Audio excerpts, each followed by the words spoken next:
Hey, so if I go to bjjfanatics.com, what do I need to search for in order to find 3 awesome instructionals? All you really need to do is put in ROZ, and Gravity is your friend, escapes for guys over 40, and Be a Hammer, Smash the Knees pop up, and those are the 3 that you've done so far. Yes, and in January, I'll be going back to Boston to recruit a handful more, so stay tuned. More awesomeness on BJJ Fanatics coming your way.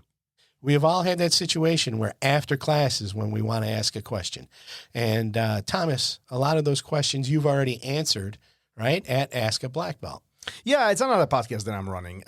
It's on podcast, all podcast platforms, plus on YouTube. You can find it anywhere. Just search for my name. Search for Ask a Black Belt. At this point, over 100 episodes, different questions, jiu-jitsu, life-related, but something that everybody comes across, and often these questions sink in our mind, but we don't ask for whatever reason. So if that benefits you, go there, listen. It actually might help your jiu-jitsu, might help your life as well. And if you have any questions, find me on Instagram and drop me a line. I'll be happy to answer your question and mention your name during the episode.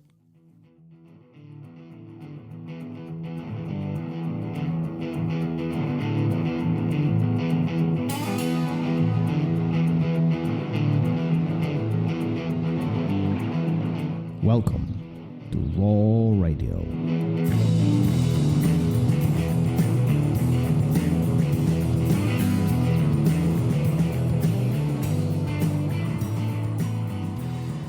And we are live. Hey, I thought I was taking over the clap for the new year. Oh, holy, my bad. Go. Hold on.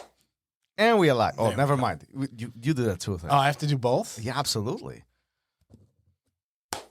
And we're live. Then, boom, I was replaced. Easy. New year, Yep. new host.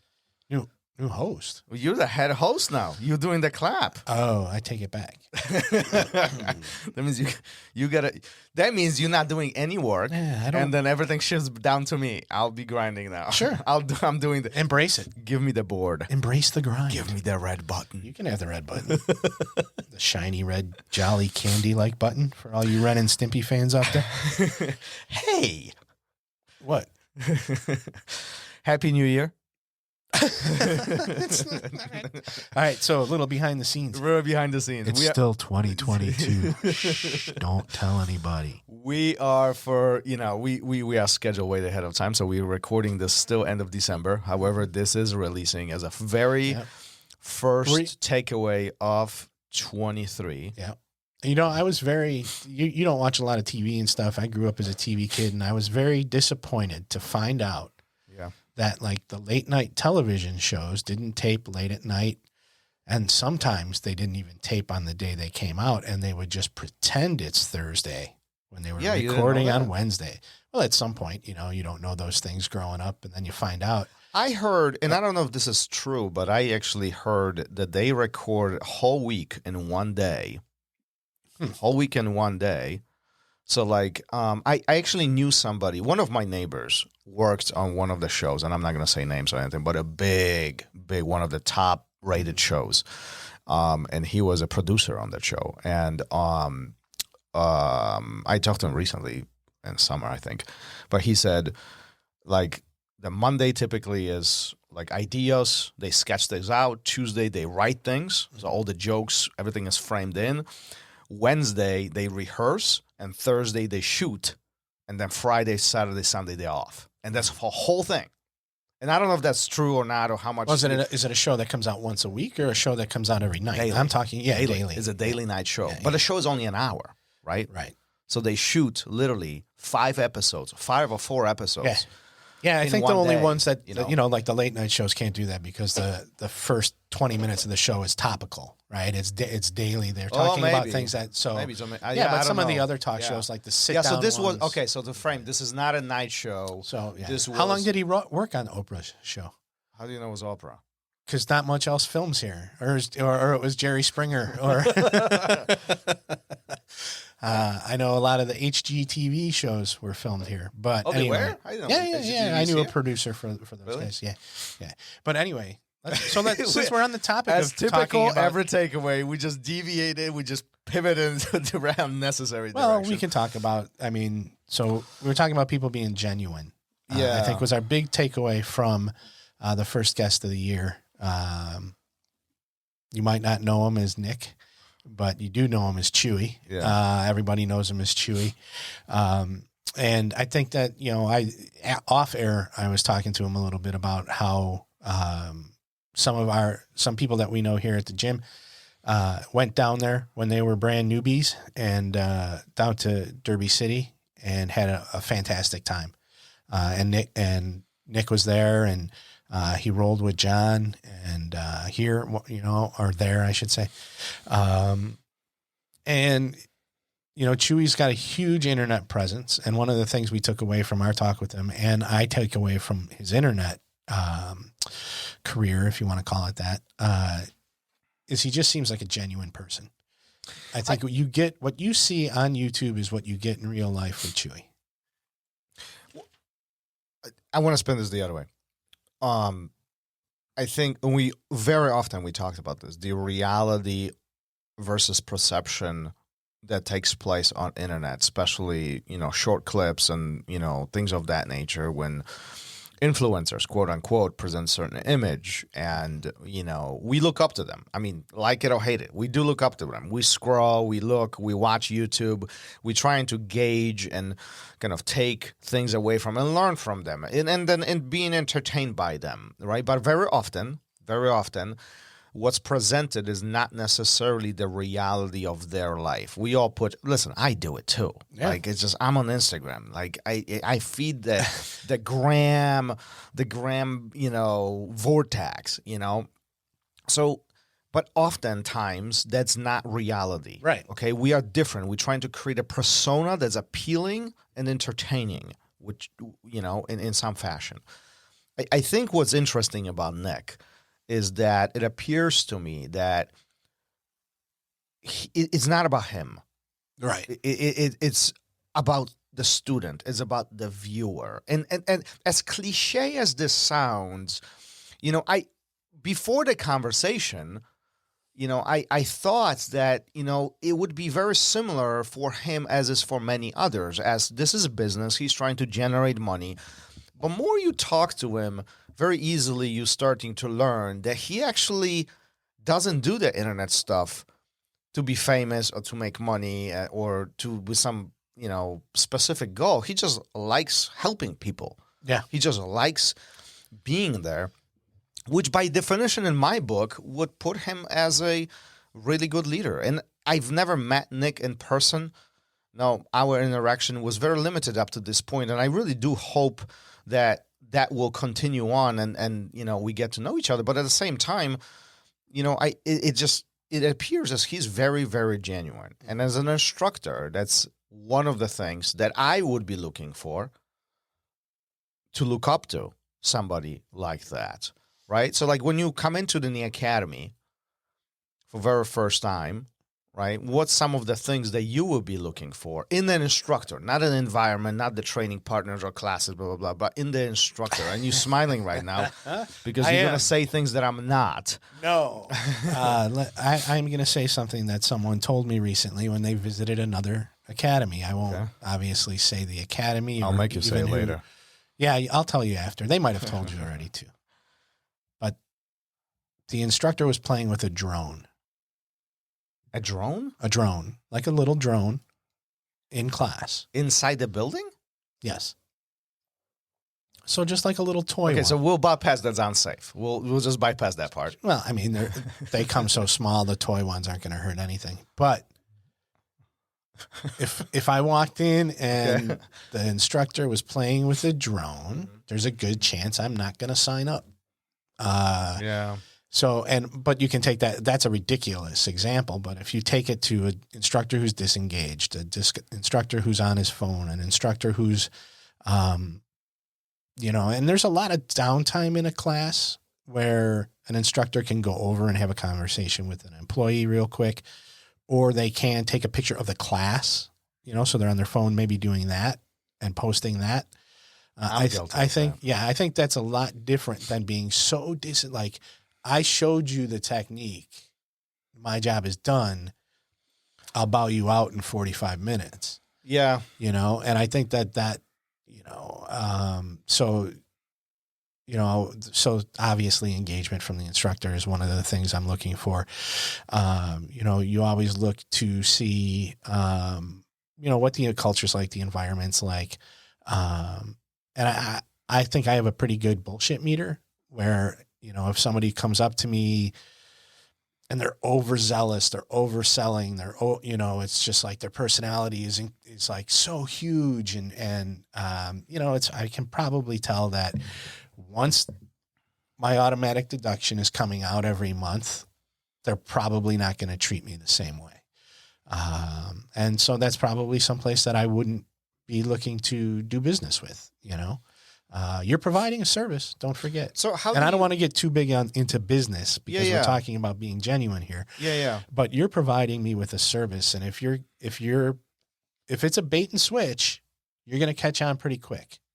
So what you're referring to is like not being a number, but being a person, knowing your students, like personally engaging with them, caring, having empathy, right? Yeah. Is that what you're talking about? Like versus, I'm going to show you two things and then I'm gone. I'll see. Yeah, that's later. Definitely part of it. But even worse, I think, is when the person puts on a fake persona for the new student walking through the door, the prospect even walking through the door, than what they are genuinely on a day-to-day class setting. If you're teaching a class and you've got two people trying that class should be really close to the way it would have been if those two people weren't there, those two new people. You know what I mean? Like, obviously, they're going to get a little special attention. They don't know anything about jiu-jitsu. They don't know, they might be lost. So they might get a little special attention. Yeah.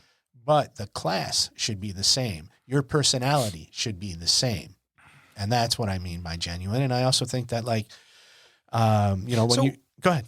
Why do you think people are not genuine?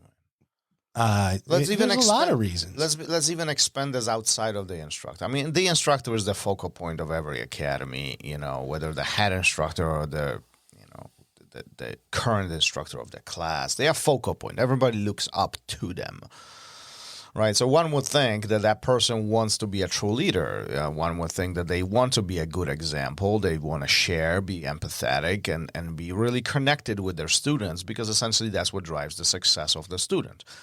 However, say again. I was going to say, or they want to be popular. They want to be the cool kid. But wouldn't the popularity be driven by the success of the student? I don't think people look at it that way all the time. But how do the people? So I guess I don't understand how do people look at it then? Well, look at the internet for an example. Filters. I just shut down my Facebook. I'm not on that. Well, you're on Instagram, which is this, and Instagram is more to my point where when we talk about this, but like filters, makeup. I know people who don't look anything like they look on their Instagram. Like when you see this person in person up front, they don't even look the same. And I think that ego-driven popularity. So is visual appearance part of genuine? Absolutely. Absolutely. And not just your physical visual appearance. When you were talking a minute ago, it reminded me of an old story. I'm old. And there used to be, maybe people still watch it. I don't know. But MTV Cribs. Oh, I remember that. Jesus, that's like 20 years ago. Right. So the best episode of MTV Cribs ever is Redman. I'm going to look this up. So he agrees to do Cribs. The producers are like, okay, we rented this house for the day. We rented these cars for the day. This is going to be... Oh, the guy with the bandana? Yeah. Yeah, okay. Redman. Method Man, Redman. I've never heard of this, so I don't know. Okay, go ahead. And he was like, no, if you want to do it, you're coming to my apartment, where his bed wasn't made. It was a mess. A couple dudes sitting around playing video games. He had no expensive cars. He had a small place. It was nothing. Oh, I see. And it exposed what some people already knew, but that show was bullshit. These people on that show didn't own those cars. Oh. They didn't live in those houses. I see what you're saying. And not only was it not leased to them, it was leased to MTV's parent company for the day or however long it took to shoot. I see, you know what I mean? It's 100% fake, essentially, right? Absolutely 100%. So how do you draw the line then? How do you draw the line between being genuine but making things look good? I mean, listen, somebody walked into the studio, they will be like, "Oh crap, this looks crappy." But yet we try to look presentable. Everybody looks behind the curtain, right? Right. Right. So it needs to be presentable. That's all. Your academy needs to be clean. Now you can't have photos on your website or on your social media of this clean, pristine place, and you get there. And it's completely fake. It's not even the place. Right. I see what you're saying. Or not even completely fake, but like you took those pictures on the day you cleaned, and you don't clean. And you don't clean?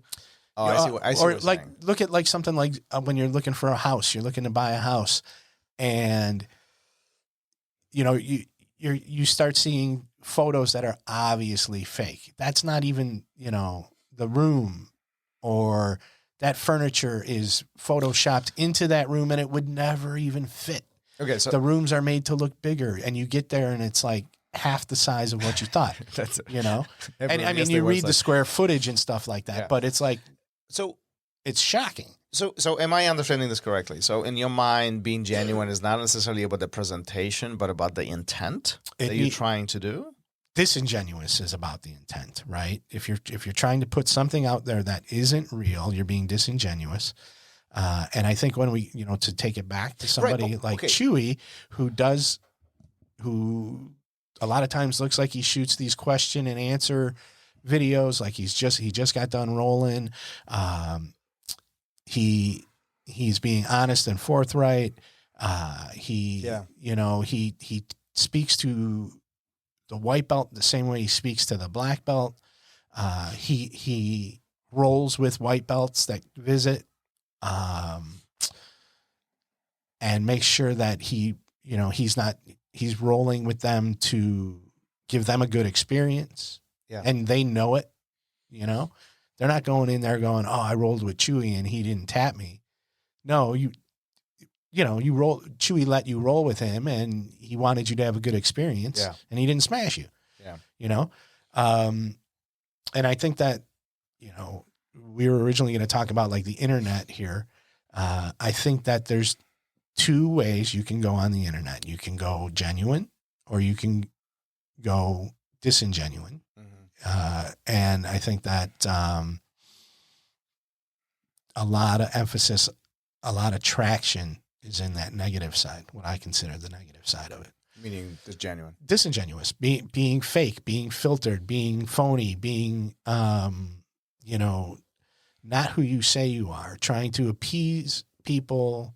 Look, everybody wants to maybe sell something, even if it's just themselves, but to take it to an extreme where that isn't who you are, where you're lying, where you're,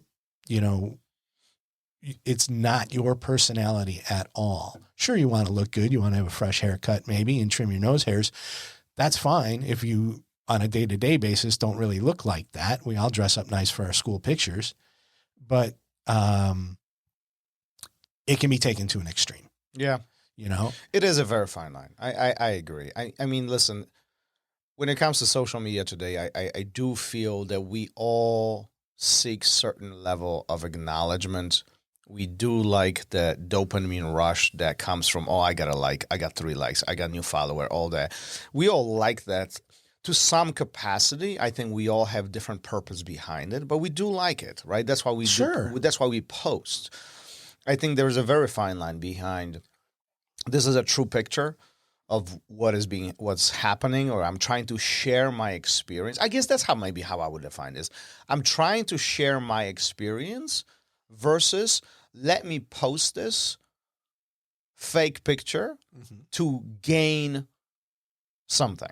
Yeah.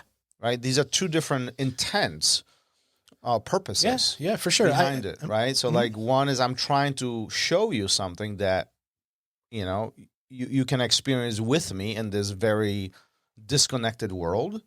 And second one was, let me stimulate you. So you press the button and there is I achieved what you want. You did what I wanted you to do, essentially, right? Yeah, this is self-gratification or whatever it is, monetary. Right. It's the holiday season. 3 years in a row, Santa Claus pictures with my son. Yeah. 4 years in a row. The first one, are you gonna share the story? Yeah, for sure. So the first one when he was he was a little over a year. Yeah.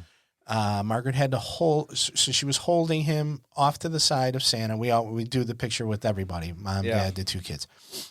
She's standing, holding him to the side, and he's looking at Santa Claus like, don't even think about coming over here. Like mean mugging him, man. Like mean mugging him.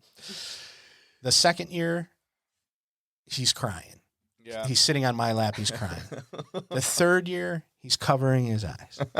The fourth year, he's covering his eyes. And then COVID hit. We haven't been back. But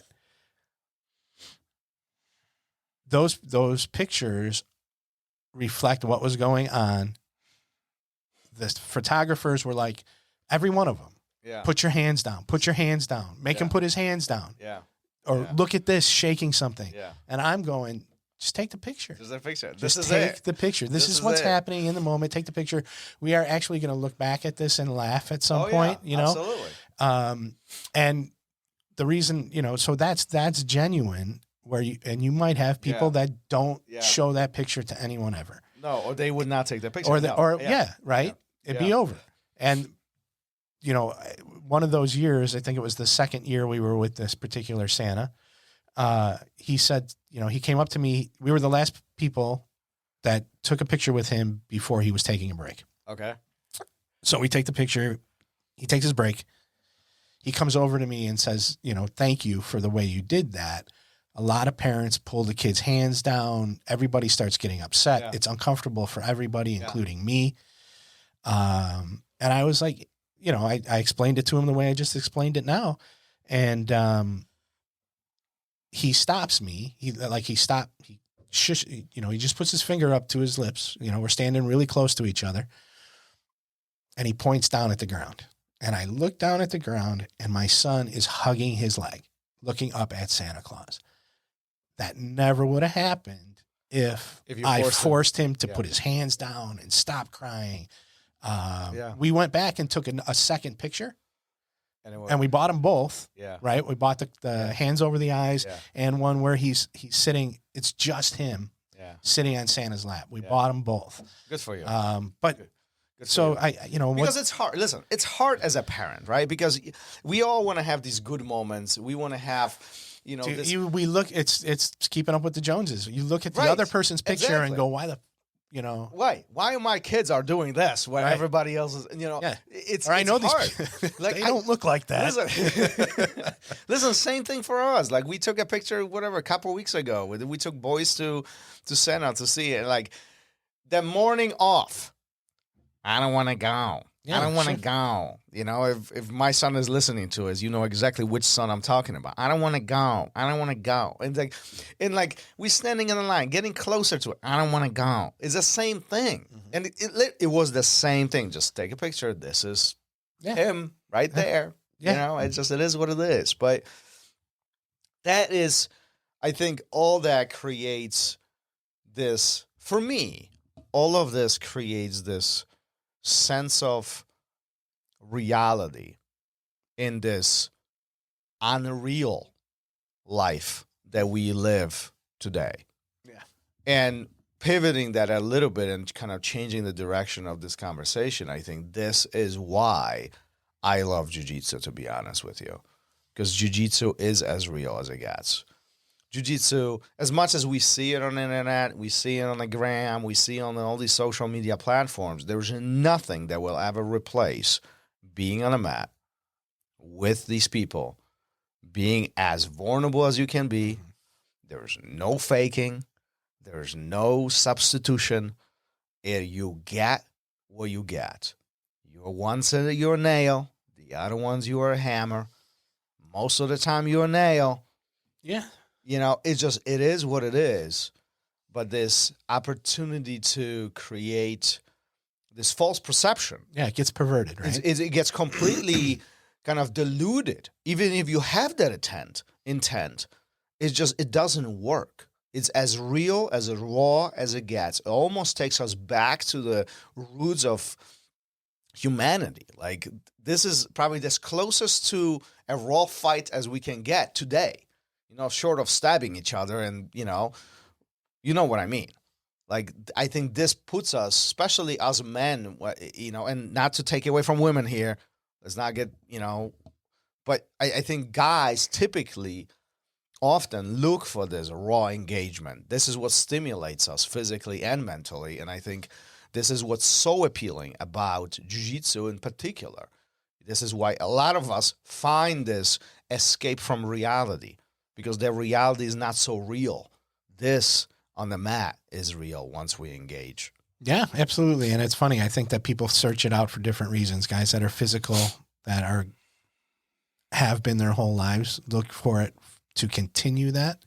And then I think we get guys that come in that are looking to find it for the first time. They've never been good at anything. They've never been, and time is creeping up. Yeah. And they pull the trigger on getting in here. And, but yeah, I do think it's very true that it can be, it's one of the most basic things that you can do. That's been kind of stripped away over the years. And, you're not allowed to touch people. You're not allowed to get physical. You're not allowed, and this gives you that opportunity to do that. And on a very base level, not talking about like being tough or being macho or, being masculine, but just on a base level of physicality. It's got its great things, but I don't want jiu-jitsu to be perceived as what people see online. I'd rather them see it for real. As much as the internet continues growing and all this is social media continues growing, it's part of our day-to-day reality. I don't think we'll ever replace what's happening on the mat. That's why I'm fully confident that jiu-jitsu is not going anywhere. Yeah, and listen to the episode, because neither is the gi. Neither is the gi. Well, listen, fabulous start of 2023. Awesome episode. I know, right? Can you believe we've been doing this? Like, we talked about this on the recap, but can you believe we've been doing this for 2.5 years? I know, not even that, but just like when you said that, I reverted to like when I was a little kid and I used to be like, in 2020, I'll be how old? And trying to do the math when I was like 7, 8 years old. I remember, not to make this longer than it is, but I remember where it was 19 or 18, and I was like, in the year 2000. What do they call it? The new millennial? No, like what was the 2K? Y2K? Y2K. Yeah. We're all gonna die. Right, we're all gonna die. The world will collapse. And I was like, I'm going to be counting on my fingers how old I'm going to be, and this. You know what I mean? It's like, and now look, 23 years later, here we are. And right. Like if I never thought about this, but this Y2K actually worked out pretty good. Skynet hasn't killed us yet. No, not yet. Not yet. Anyhow. Let's continue doing a great job. Thanks for being here again. Thanks for How old will we be in 2100? I'll be dead. I would be 120. Yeah, 122. Dead? What are you talking about? Dead? I gotta go. Thanks for doing this. Thanks for being here. Yeah. Thanks for being part of the show. I think this is a great start to an amazing year for us on this show, and there's so much to come. So stuff many like great this conversations ahead. Yeah, absolutely. So thank you too. Peace. Later. Thank you for listening to Raw Radio. If you enjoyed the show, don't forget to leave us a review and help us make the show even more amazing. For future episodes, check out our website and follow us on all major podcast platforms. Take care.